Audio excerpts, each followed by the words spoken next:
আসলে আজকে 16ই ডিসেম্বর, তো হচ্ছে এই জন্য আর কি ঘুরতে আসা। তো ঘুরতে আসা, তাই সবাই আসছে, তাই আমরা আসছি জিয়াউদ্দিনে এসে একটা স্মরণীয় দিন হয়ে আসছি।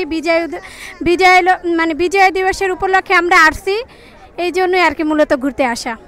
আচ্ছা, এই যে বাচ্চাদেরকে এখানে নিয়ে আসেন, ওদের কিছু শেখানোর জন্য এখানে নিয়ে আসেন কিনা? হ্যাঁ, মহান বিজয় দিবস উপলক্ষে যেন তারা আনন্দ উৎসব করে এবং ভবিষ্যতে এই দিনটা যেন সারা বছর আমরা মনে রাখতে পারি, এই জন্য অবশ্যই জিদ শেখানোর দরকার আছে। সেই জন্যই ঘুরতে নিয়ে আসা এবং এই জিনিসগুলো স্মরণ করিয়ে দেওয়া। তো লাল সবুজের শাড়ি গায়ে দিয়ে আমার বাংলাদেশের মানুষকে এই বিজয়ের শুভেচ্ছা তো একটু জানা যায়। হ্যাঁ, অবশ্যই সবাইকে বিজয় দিবসের শুভেচ্ছা। আজকে আমরা মহান বিজয় দিবসে আসলাম। এই বিজয় দিবসে আমরা প্রতি বছর একটাই পাই, এই বিজয় দিবসের আনন্দ। সবাইকে মহান বিজয় দিবসের শুভেচ্ছা। একটু ঘুরতে আসছি, সবাই আজকে বিজয় দিবস, সবাই বের হয়েছে এই কারণে। বিজয় দিবস উপলক্ষে জিয়া উদ্যানে আসার উদ্দেশ্যটা কি? জিয়া সম্বন্ধে কতটুকু জানেন? তেমন কিছু জানি না। বঙ্গবন্ধু সম্বন্ধে তো জানেন? হ্যাঁ, জানি।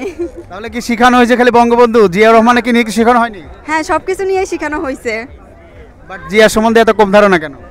কম ধারণা, ওরকম ভাবে জানানো হয় নাই, পড়ানো হয় নাই, এই কারণে। জি, মানে সপ্তাহের একদিন, মানে আজকে তো যেহেতু ছুটির দিন এবং বিজয় দিবস, সে কারণে আর কি সবাইকে নিয়ে আর কি, ফ্যামিলিকে নিয়ে, ফ্রেন্ডদের নিয়ে আর কি ঘুরতে এসেছি, কারণ সব দিন তার সময় হয় না। তারপরে যে আমার ভাস্তিরা, ওরা তো যে জিয়া উদ্যানের যে মাজারটা, যে কবরটা, এটা দেখেনি এখনও, ওদেরকে দেখাতে আনলাম।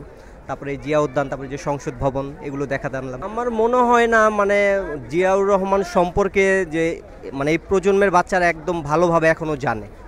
মানে তার সম্পর্কে আরও ভালোভাবে জানার জন্য তার সম্পর্কে আরও স্টাডি করতে হবে বাচ্চাদের, তার সম্পর্কে আরও সবাইকে ভালোভাবে জানাতে হবে। যতটুকু জানে যে স্বাধীনতার স্থপতি হতো জিয়াউর রহমান। আসছি এই জায়গায় ঘোরার জন্য এবং কি জিয়াউর কবর দেওয়ার জন্য। জিয়াউর রহমান আসলে কে বলতে পারবে? সে একজন আর্মি ছিলেন। আর্মি পার্সন ছিলেন? হ্যাঁ। কার সাথে এসেছো? আমার বাবা মার সাথে। কেউ কখনো শিখায়নি এরকম ভাবে, বই পুস্তকে পড়ো নাই যে জিয়াউর রহমান কে ছিল? না, স্বাধীনতার ঘোষণা দিয়ে। স্বাধীনতার ঘোষক জিয়া। দর্শক, তাহলে বাচ্চা এদেরকে শেখানো হয়েছে হয়তোবা এক পন্থা, একতরফায় কোনো কিছু। জিয়াউর রহমান সে বলছে যে একজন সেনাবাহিনীর একজন অফিসার ছিলেন, এতটুকুই। অর্থাৎ এখানে জানার অনেক বিষয় রয়েছে। জিয়াউর রহমানকে কীভাবে প্রেজেন্টেশন দেওয়া হয়েছে আমাদের এই বিশ্ব দরবারে, অর্থাৎ বিগত 15 বছর বাংলার মানুষকে বই পুস্তকে শেখানো হয়েছে এমনভাবেই, শুধু একতরফা। অর্থাৎ জিয়াউর রহমানের যে ভূমিকাটা গুরুত্বপূর্ণ, স্বাধীনতার যে ঘোষক, এই ঘোষক যে সে ছিল, এই জিনিসটা তার বাচ্চাদের থেকে শুরু করে বই পুস্তকেও কখনো শেখানো হয়নি। এটাই বলছে তারা, যে এখানে ঘুরতে এসে এই লক্ষ লক্ষ মানুষের যে জনতার ভিড় হয়েছে এখানে, শুধুমাত্র তারা ঘুরতে আসেনি, তারা এসেছে এখানে জানতে এবং বুঝতে।